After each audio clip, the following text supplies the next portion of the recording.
সারা দেশে গণহত্যার দায়ে ছাত্র জনতার আন্দোলনের মুখে গত ৫ আগস্ট ক্ষমতাচ্যুত হয়ে দেশ ছেড়ে পালিয়ে ভারতে আশ্রয় নেন সাবেক প্রধানমন্ত্রী শেখ হাসিনা। এরপর থেকেই বাংলাদেশ নিয়ে নানা ষড়যন্ত্রের ইশারায় বারবার নাম আসছে ভারতের। দেশটির স্থানীয় গণমাধ্যমে বাংলাদেশ নিয়ে মিথ্যা ও বানোয়াট সংবাদ প্রচার, আদানির বিদ্যুৎ সরবরাহ নিয়ে টালবাহানার মতো বিভিন্ন ষড়যন্ত্রে ভারতের নাম আসছে সামনে।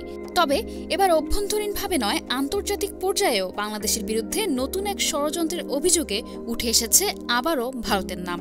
বাংলাদেশের ওপর অর্থনৈতিক নিষেধাজ্ঞা আরোপ সহ বর্তমান অন্তর্বর্তীকালীন সরকারের বিরুদ্ধে পদক্ষেপ নেয়ার জন্য ট্রাম্প প্রশাসন ও কংগ্রেসের সঙ্গে যোগাযোগের চেষ্টা করছেন ভারতীয় বংশোদ্ভূত আমেরিকানরা। সম্প্রদায়টির এক প্রভাবশালী নেতা এমনটাই জানিয়েছেন বলে শনিবার পিটিআই-এর বরাত দিয়ে এনডিটিভি একটি সংবাদ প্রকাশ করে। যুক্তরাষ্ট্রের ৪৭তম প্রেসিডেন্ট হিসেবে ডোনাল্ড ট্রাম্প শপথ গ্রহণের পর বাংলাদেশের সংখ্যালঘু হিন্দুদের ওপর নিপীড়নের বিরুদ্ধে পদক্ষেপ নেবেন বলে আশা প্রকাশ করেছেন ভারতীয় আমেরিকান চিকিৎসক ড ভারত বড়াই। পিটিআইকে দেয়া এক সাক্ষাৎকারে তিনি বলেন, ট্রাম্প বাংলাদেশের হিন্দুদের ওপর নিপীড়ন ও মন্দির ভাঙচুরের বিষয়ে সাহসী বক্তব্য দিয়েছেন। তিনি একজন সাহসী ব্যক্তি। যদি পরিস্থিতির উন্নতি না হয় তবে তিনি হয়তো অর্থনৈতিক নিষেধাজ্ঞার কথাও বিবেচনা করবেন। সম্প্রদায়ের সদস্যরা নতুন প্রশাসন ও কংগ্রেসের সঙ্গে সক্রিয়ভাবে কাজ করছেন, যাতে বাংলাদেশের সরকারের ওপর চাপ সৃষ্টি ও সম্ভাব্য নিষেধাজ্ঞা আরোপ করা যায়।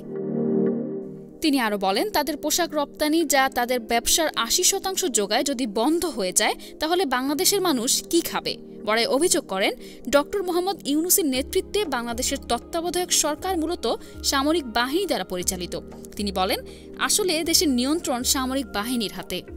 বড়াই আশা প্রকাশ করেন, এ ধরনের চাপ বাংলাদেশকে সংখ্যালঘুদের ওপর নিপীড়ন বন্ধ করার বিষয়ে সচেতন করবে। পাশাপাশি হিন্দু আমেরিকানরা কংগ্রেসের কাছেও আবেদন করবে যদি বাংলাদেশ সঠিক পথে না আসে। এ সময় তিনি ভারত সরকারকেও আহ্বান জানিয়ে বলেন, ভারত যেন বাংলাদেশকে এই বিষয়ে সতর্ক করে। যদি তারা হিন্দু ও অন্য সংখ্যালঘুদের হয়রানি চালিয়ে যায় তাহলে ভারতও তাদের ওপর নিষেধাজ্ঞা আরোপ করুক। ওয়াশিংটনে মার্কিন ক্যাপিটলে আয়োজিত বার্ষিক দীপাবলি উদযাপনে যোগ দিতে গিয়ে বড়াই এই মন্তব্য করেন। অনুষ্ঠানে অনেক মার্কিন আইন প্রণেতা ও সারা দেশ থেকে ভারতীয় আমেরিকানরা অংশ নেন।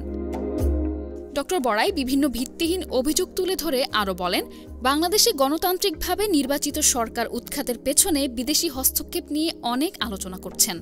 কেউ কেউ মনে করেন ডেমোক্রেটরা পাকিস্তান ও বাংলাদেশের মতো দেশে অভ্যুত্থান ঘটিয়েছে।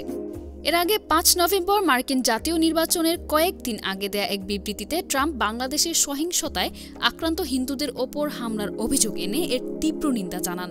এ বক্তব্যের সুযোগ নিতেই নানা ষড়যন্ত্রের পর এবার যুক্তরাষ্ট্রের সাথে বাংলাদেশের সম্পর্ক ছিন্ন করতে এ কৌশলের পথ বেছে নিয়েছে ভারতীয় আমেরিকানরা। Stella, news desk, hello Bangla.